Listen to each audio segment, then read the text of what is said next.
Halo kreator, saya Edi Johari. Hari ini saya akan bahas cara mencari ide konten YouTube yang bermanfaat dan juga diminati oleh cukup banyak orang agar bisa membantu channel kita berkembang.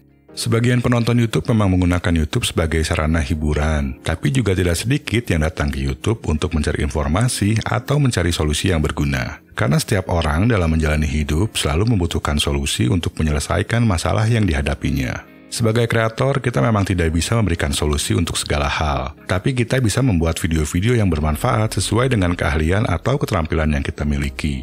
Selama kita memiliki satu keterampilan yang berguna, walaupun cuma sekedar hobi, kita bisa memanfaatkan pengetahuan yang kita miliki untuk membuat video-video yang bermanfaat di YouTube. Dan supaya video-video kita juga banyak ditonton orang, kita harus membuat video yang sering dicari oleh para pengguna YouTube. Karena kalau kita membuat video dengan topik yang tidak diminati, sebagus apapun videonya, maka tidak akan ada yang tertarik untuk nonton video tersebut. Nah, untuk membuat konten yang bermanfaat dan diminati banyak orang, ada 2 langkah penting yang harus kita lakukan. Langkah pertama adalah mengumpulkan ide-ide yang sesuai dengan keahlian atau hobi yang kita miliki dengan menggunakan YouTube. Langkah kedua adalah menganalisa masing-masing ide tersebut untuk mengetahui ide-ide mana saja yang memiliki potensi bakal ditonton banyak orang. Oke, untuk melakukan langkah pertama, kita harus masuk dulu ke YouTube. Kalian bisa pakai komputer atau HP, tidak masalah. Di sini kita akan menggunakan fitur prediksi pencarian YouTube untuk menemukan pertanyaan yang spesifik. Karena kalau tidak spesifik, video kita akan sulit bersaing dengan channel-channel yang sudah berumur tahunan dan subscribernya banyak.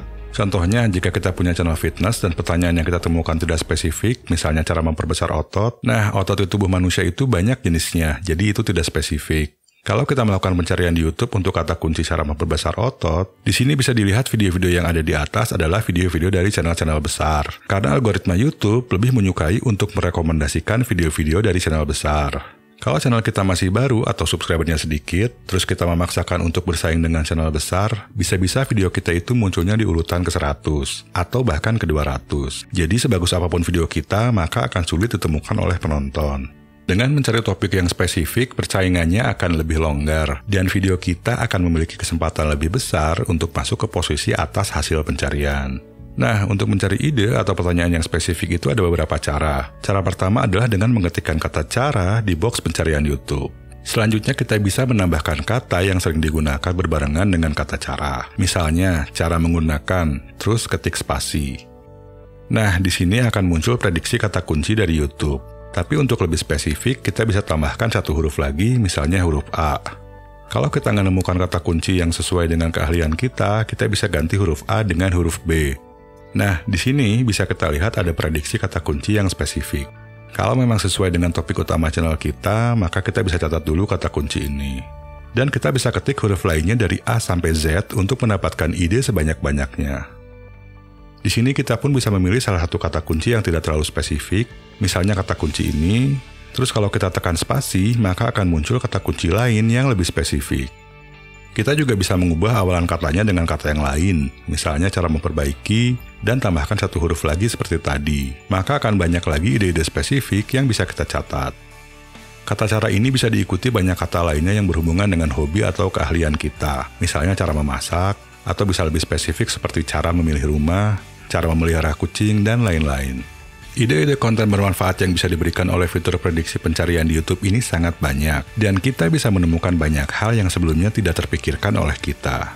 Selain menggunakan awalan kata cara, kita juga bisa menggunakan kata tips sebagai awalan. Sama seperti sebelumnya, kata tips ini harus diikuti dengan kata yang lain yang berhubungan dengan topik utama channel kita supaya bisa lebih spesifik. Misalnya tips kesehatan kalau channel kita memang tentang kesehatan. Atau kalau channel kita tentang masak, kita bisa ketik tips masak. Jangan lupa, kita juga bisa pilih salah satu dan tekan spasi untuk dapat lebih banyak prediksi kata kunci. Kalau yang muncul di sini ada titik-titiknya kayak gini, ini berarti sudah tidak ada prediksi lagi dari YouTube. Nah, kita juga jangan hanya membatasi dengan menggunakan kata kunci cara atau tips sebagai kata awal. Bisa pakai kata lainnya, misalkan tutorial. Dan kita juga bisa menggunakan kata apa, atau apa itu, atau apa fungsi. Atau kita bisa ketik juga topik tertentu, misalnya latihan basket, atau belajar gitar. Intinya, hanya dengan menggunakan box pencarian ini kita bisa dapat banyak ide. Jadi cari prediksi kata kunci sebanyak-banyaknya dulu yang merupakan pertanyaan spesifik akan suatu hal. Yang pasti harus sesuai dengan topik utama channel kita atau keahlian kita sendiri. Catat semua kata kunci yang ditemukan di Excel atau Word. Di sini saya pakai Google Sheet, kalian bisa catat pakai aplikasi kesukaan kalian. Saran saya bagusnya pakai Google Sheet atau Excel. Kalau nggak punya Excel, pakai aja Google Sheet. Dari browser tinggal masuk ke sheets.google.com. Terus klik blank di sini untuk membuat dokumen baru. Google Sheet ini mirip banget dengan Excel. Nah, kalau sudah menemukan beberapa ide konten spesifik, langkah selanjutnya adalah menganalisa volume pencarian dan kompetisi dari masing-masing ide konten atau kata kunci.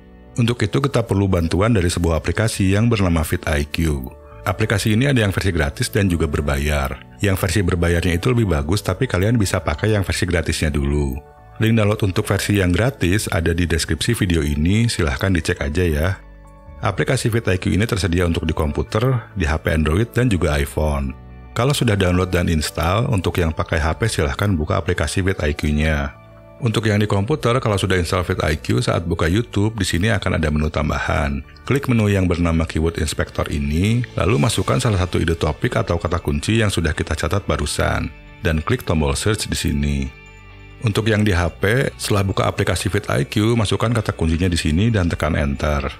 Yang beda cuma tampilannya aja, sebenarnya cara pakainya sama aja. Nah, setelah memasukkan salah satu kata kunci di vidIQ, di sini kita bisa melihat skor kata kunci tersebut. Terus di sini ada search volume dan juga competition. Jumlah search volume ini adalah jumlah seberapa banyak kata kunci ini telah dicari orang. Di sini dikatakan kalau kata kunci ini sudah dicari sebanyak 1.800 kali. Ini adalah indikasi kalau kata kunci ini lumayan banyak dicari sebelumnya. Dan di sini dikatakan kalau persaingannya low alias rendah. Nah, yang perlu kita lihat adalah kata kunci yang search volumenya minimal 1.000 dan persaingannya low. Untuk gampangnya, kita bisa lihat aja skor di sini. Kalau skornya 60 ke atas berarti bagus, dan kita bisa segera bikin kontennya. Kalau skornya antara 50-an, itu berarti sedang, nggak bagus tapi nggak jelek juga, kita masih bisa juga bikin kontennya. Untuk kata kunci yang skornya di bawah 50 itu jelek, mending kita nggak perlu bikin kontennya. Biasanya karena jarang dicari orang atau kompetisinya terlalu tinggi. Untuk skornya, kita bisa masukkan ke catatan yang tadi kita buat, dan kita harus analisa semua kata kunci yang sudah kita kumpulkan sebelumnya satu persatu. Yang perlu kita prioritaskan untuk dibikin kontennya adalah kata kunci yang punya skor tinggi. Jadi bikin kontennya diurutin aja berdasarkan skor. Kalau yang skornya di bawah 50 terserah kalian mau dibikin atau enggak, tapi saran saya fokus aja sama yang 50 ke atas, dan utamakan bikin yang 60 ke atas. Kalau ada yang cukup sulit untuk dibikin, kita bisa lewat dulu dan bikin konten yang kita bisa dulu aja. Di bagian ini, kita bisa lihat ada related keywords, yaitu kata kunci yang berhubungan dengan topik yang sedang kita analisa. Kalau nemu yang skornya 60 ke atas, kalian bisa catat juga dan bikin kontennya. Dan vidIQ pun punya banyak fitur-fitur lainnya yang bisa membantu kita dalam menambah view. Saya akan jelaskan cara pakai fitur-fitur lainnya di kesempatan lain, jadi subscribe dulu ke channel ini supaya nggak ketinggalan kalau saya nanti upload videonya. Dengan memanfaatkan data pencarian YouTube, video-video kita akan memiliki kesempatan untuk bisa lebih ditemukan oleh penonton. Walaupun video kalian nggak akan langsung dapat view jutaan, tapi ini adalah langkah awal untuk bisa berkembang di YouTube. Target utama yang harus dikejar oleh channel baru itu bukan jumlah view harus jutaan, tapi adalah growth atau perkembangan channel kalian. Jadi walaupun view masih ratusan atau puluhan kayak saya, yang penting tiap hari ada kenaikan. Contohnya, kalau saya buka analitik channel ini dalam 28 hari terakhir, channel ini mengalami kenaikan view sebesar 7.500 dan 91 subscriber baru. Walaupun gak banyak, tapi channel ini mengalami perkembangan. Nah, kalian juga fokusnya itu pada perkembangan channel kalian dulu. Oke, di masa mendatang saya akan share lagi tips-tips baru soal menambah view dan subscriber. Jadi subscribe ke channel ini dan nyalakan loncengnya. Sampai jumpa di video selanjutnya.